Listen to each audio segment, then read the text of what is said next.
And there is a live look at Marvis Frazier, who has just entered the ring here in the Glens Falls Civic Center. The record 16-1 with 7 knockouts. There are the vital statistics on the young man who is attempting to continue his father's legacy in the sport. Now entering the ring, the local favorite, trains and lives in Catskill, New York, has fought so many of his bouts here in the Albany, Troy, New York area. Mike Tyson entering as the warrior, the characteristic no socks, no robe look.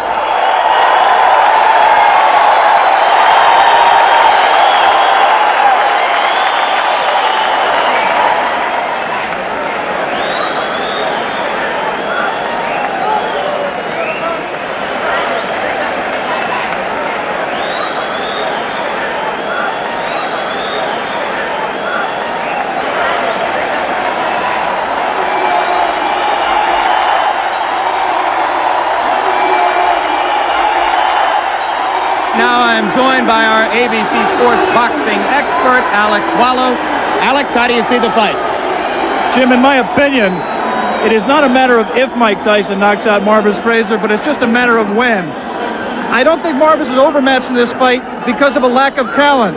Since being knocked out by Larry Holmes, he has reestablished himself as a heavyweight to be contended with wins, as we saw earlier, over the likes of Quick Tillis and Bone Crusher Smith. He can fight. The reason I and a lot of other people don't think he can win against Tyson is the fact that his style is made to order for Mike. Like his father, Marvis relies on pressure and stamina and intensity to beat an opponent, but that aggressiveness is just perfect for a bomber like Mike Tyson.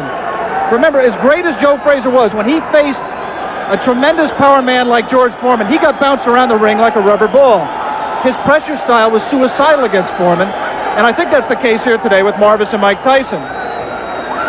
As an amateur, Marvis did show ability as a boxer, and he does have that tremendous heart of a Frazier. And there are people who think that if Marvis can move and survive the early rounds, Mike Tyson will get tired and frustrated as he did against Quick Tillis. But Tyson is now confident in his ability to go 10 rounds that he saw against Mitch Keenan. I don't see that as a problem. All right, very quickly, let's look at the tail of the tape. You will see that Frazier has a reach advantage of about 6 inches, which will probably be nullified if he comes forward toward Tyson, as we expected. Round 1 is about to begin. The referee is Joe Cortez. In New York State, scoring is done by 3 judges. The referee does not score, scoring on the round system, supplemental 4-point scoring system if the rounds wind up even, and the 3 knockdown rule is in effect.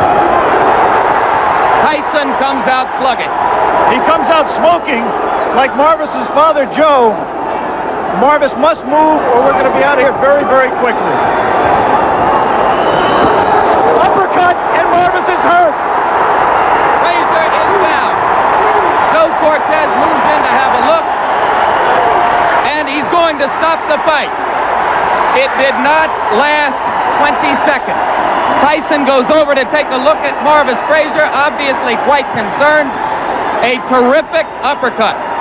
The same punch with which Tyson knocked out Jesse Ferguson the first time you saw him here on ABC Sports. Watch the uppercut, the right uppercut. We're going to show it to you in just a moment. Right now, there is Jim Jacobs, yes. Co-manager of Mike Tyson talking to him. 30-second knockout sensation. Watch the right hand of Mike Tyson. Marvis in the corner and trapped. There it was. Just clipped him right on the chin. The left was unnecessary. Marvis is badly hurt at this point. Uppercut again. And there, Marvis is out on his feet. Everything after this is just incidental. The Frazier camp had expressed confidence before the bout.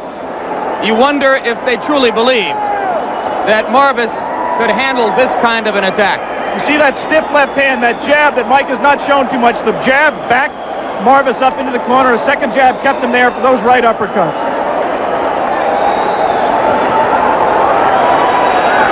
There will continue to be skepticism in some quarters regarding Tyson's stamina, his ability to take a punch, his technique in the ring.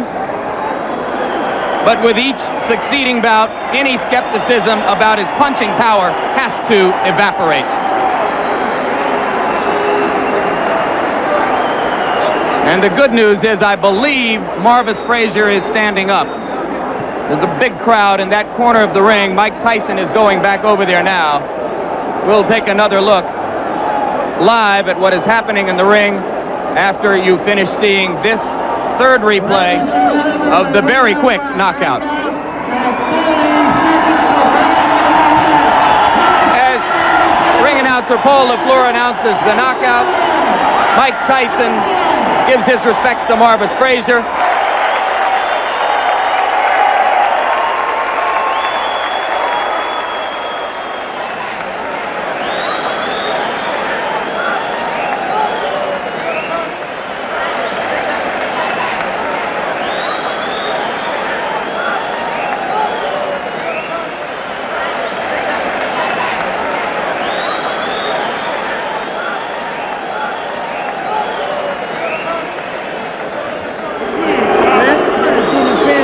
Michael, give me first your reaction to the fight. The fight, I was confident. I trained real hard with my trainer, Kevin Rooney, who I owe a great deal to. And I came out and I was confident. I knew the fight. I felt it deep in my heart. I was going to stop him in the first round. Did you know from watching tapes of him that you could hit him with the uppercut? No, that's my favorite punch. And I watched the time, and I knew from my trainer telling me as he throws his punches, he's bent down. And I knew that would be perfect for my uppercut. I planned on working the body more, but I saw the opportunity, and it looked too good to go away. You stuck him back in that corner with the jab, Mike. Is that jab going to become a big part of your repertoire as you go along? Almost definitely. Me and my trainer have been working constantly on the jab. And as you say, I feel so confident, and I knew deep down in my blood that I was going to stop him in the first round. You said that you feel fear before a fight. Did you have any fear for this fight, and how do you deal with that fear? Well, I use the fear to reflect it on my opponent, because fear I use as my friend. It's my friend. If I don't have it, I don't fight. In your mind, if your managers Jim Jacobs and Bill Caton and your trainer Kevin Rooney came to you and said, Mike, we think you're ready for a title shot tomorrow, would you agree with them at this point? Most definitely. Anytime if my manager and my trainer feel that I'm confident and they're willing to put me in a title and they're sure I could beat the champion, I'm sure I could beat them also. Of the three champions, who would you like to fight and why? I'd fight anybody my trainer put me in with, because I'm confident I could beat any fighter in the world. What do you think of the three champions? They're all good fighters, because you have to be a good fighter. You can't take nothing away from them to become the champion. But I'm confident, I'm ready, and I'm ready when my trainer tells me. Good, Michael. Let's take a look at the replay of the knockout. We can almost play the entire fight in slow-mo. Here you're putting it back in the corner. There's the jab flicking out. Again the jab. And here comes the uppercut. Watch, look, everything's precise. I watched his hand come up. Watch him come down. As soon as he come down, boom! Look at that. Watch him come down. I knew he would come down. Get ready to say boom again, Michael. All right, boom. Look, and now look. Boom. Come on. Boom. Again. I'm going to hit him one more time. I like to hit him. This was that one I would have killed. What can I say? What can I say? That's all she wrote. This was that one. Kevin Rooney, Mike Tyson's trainer. What do you go back in the gym when he gives such a perfect performance? How can you tell him he's got to improve? Well, I'm going to tell him that he could have went to the body a little bit more. You know, in 30 seconds, it's hard to get any criticism, but he could have worked the body a little bit more. Tremendous uppercut. He looked sensational, Kevin. Congratulations to you. Thank you very much. He's ready. He's ready to fight anybody in the world. Let me talk to Jim Jacobs, the co-manager of Mike Tyson. Jim, first of all, quickly, is a Larry Holmes fight in the works as Mike's fight later this year? Oh, most definitely. It's a fight that when we meet with Larry and his people, we're going to work out the terms and conditions. That will be Tuesday of this week? Well, in the middle of the week, we're going to meet with them, yes, and it's something that we will work out for the future. Absolutely. Congratulations on a sensational showing by your fighter. Well, thanks, Jim. Very much. Now let's go back down to Jim Lampley at ringside. Alex, the second defeat of Marvis Frazier's career, both of them one-round knockouts, one at the hands of a man who was heavyweight champion at that time. Now this one at the hands of a man who many believe will soon be a heavyweight champion.